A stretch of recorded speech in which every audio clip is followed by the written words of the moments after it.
नमस्कार दोस्तों। तो आज बात करते हैं सचिन वाजे के केस पे। ये वाकई मुंबई नगरिया इतनी ज़्यादा कॉन्स्पिरेसी भरी हुई है, जिसे देखो एनकाउंटर, जिसका देखो सुसाइड का न्यूज़ और सुसाइड की बात कह के इतने आसान तरीके से लोगों को ठिकाने लगाया जाता है। इतना तो मूवी में भी हम लोग नहीं देखते। आज इसी के ऊपर बात करते हैं, क्या है एंटीलिया केस। दिल्ली के पीछे एक दिल्ली, दिल्ली के आगे एक दिल्ली, बोलो कितनी दिल्ली।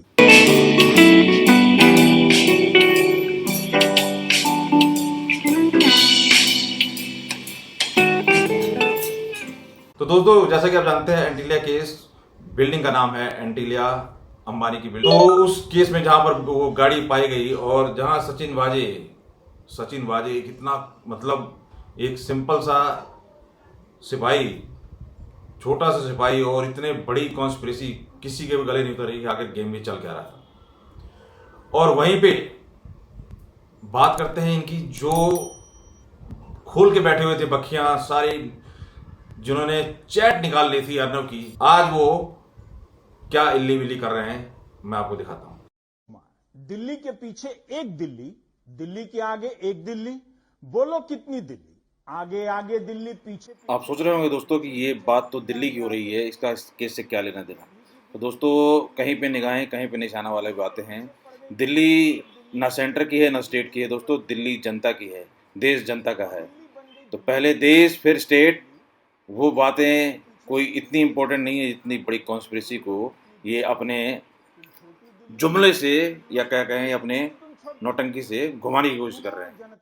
जनता बन जाए, हम बड़की दिल्ली तुम छोटकी दिल्ली, खूब घुमाओ जनता को, जनता बन जाए। समझने की कोशिश कीजिए, यू गॉट माई पॉइंट। ये बहुत इंग्लिश झाड़ रहे थे उस टाइम, और इन्होंने कोई कोर कसर नहीं छोड़ी। ऐसी ऐसी कॉन्स्पिरेसी में लिबरल गैंग अब आज सारे के सारे ऐसे गायब हो गए जैसे गधे के सर से सिंह। कोई अर्नब को ढूंढ रहा था तो कोई कहाँ है अर्नब, कोई कह रहा था अर्नब ये अर्नब वो। किधर छिप के बैठा है अर्नब नक्सल गोस्वामी? हमें चाहिए 420, हमें चाहिए 420, हमें चाहिए 420। हमें अर्नब दो, अर्नब दो, अर्नब दो, हमें अर्नब दो, हमें अर्नब दो। तो मतलब जितनी चीजें अर्नब के आर्द गिर्द घूम रही थी, और अब जब ये सारी कॉन्स्पिरेसी दिख रही है, क्योंकि अगर आपको याद हो तो अर्नब को यहां तक बोला गया था कि मजबूर कर दिया जाएगा कि ये बंदा सुसाइड कर ले। तो ये सुसाइड का गेम इतना जो इजी बनाया हुआ है महाराष्ट्र गवर्नमेंट ने कि जिसको चाहो सुसाइड करा दो, जिसको चाहो एनकाउंटर कर दो। मतलब ये समझ से बाहर है। अब ये तो पढ़ते अब खुलेंगी टाइम टू टाइम, लेकिन जिस तरीके से कॉन्स्पिरेसी और जिस लेवल तक, चाहे कंगना का केस हो, चाहे अर्नब का केस हो, और चाहे सुशांत वाला हो, दिशा सालियान, और भी बहुत हैरानी होती है सोच के कि इतने इस लेवल तक की बात की जा सकती है। किसका इतना इंटरेस्ट है और कोई क्यों इतनी बड़ी कॉन्स्पिरेसी करता है। एक देश का माना हुआ आदमी, एक देश का सबसे रिचेस्ट पर्सन, मतलब इतना इजी इन्होंने वे समझा हुआ है कि सिंपल सुसाइड दिखा दो, सिंपल एनकाउंटर दिखा दो, दैट्स इट।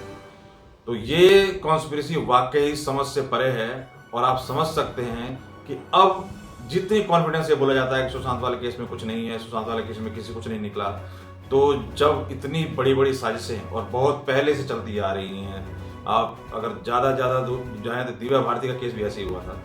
तो इस तरीके के केस जब ये होते हैं, तो जब सारा गेम प्रूफ का, सारा गेम सबूत का, और किसकी क्या कोई एक ही आदमी सारी चीजें करता है या क्या ये मोडस ऑपरेंडी है, ये तो सब वक्त बताएगा समझ में कैसे निकलेगी चीजें। लेकिन वाकई ये हैरान और परेशान करने वाली बात है कि अगर देश का सबसे रिचेस्ट आदमी, जिसके इर्द गिर्द पूरे देश की राजनीति घूम रही है, जो कल तक जब बोला जा रहा था कि भाई एनआईए जांच करेगी तो इनके पसीने छूट रहे थे, जब कभी ईडी जाती है, जब कभी एनसीबी जाती है, जब कोई सेंट्रल गवर्नमेंट की एजेंसी जाती है, तब इनको परेशानी होती है। और अब बोला जा रहा है कि हमने तो सपोर्ट किया और हमारे सपोर्ट की वजह से सारी चीजें खुल रही है। तो भाई अब तक क्या कर रहे थे?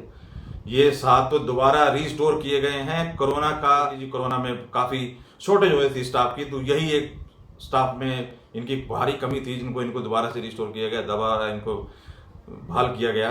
और कोई सालों नहीं बीते हैं, कुछ ही दिन का गेम हुआ है और फिर इतना बड़ा गेम। तो दोस्तों, आप क्या राय रखते हैं इस बात पे कमेंट करके बताएं। और आपको वीडियो पसंद आई है तो लाइक करना, शेयर करना ना भूलें। मिलते हैं फिर किसी नए टॉपिक पे। धन्यवाद दोस्तों।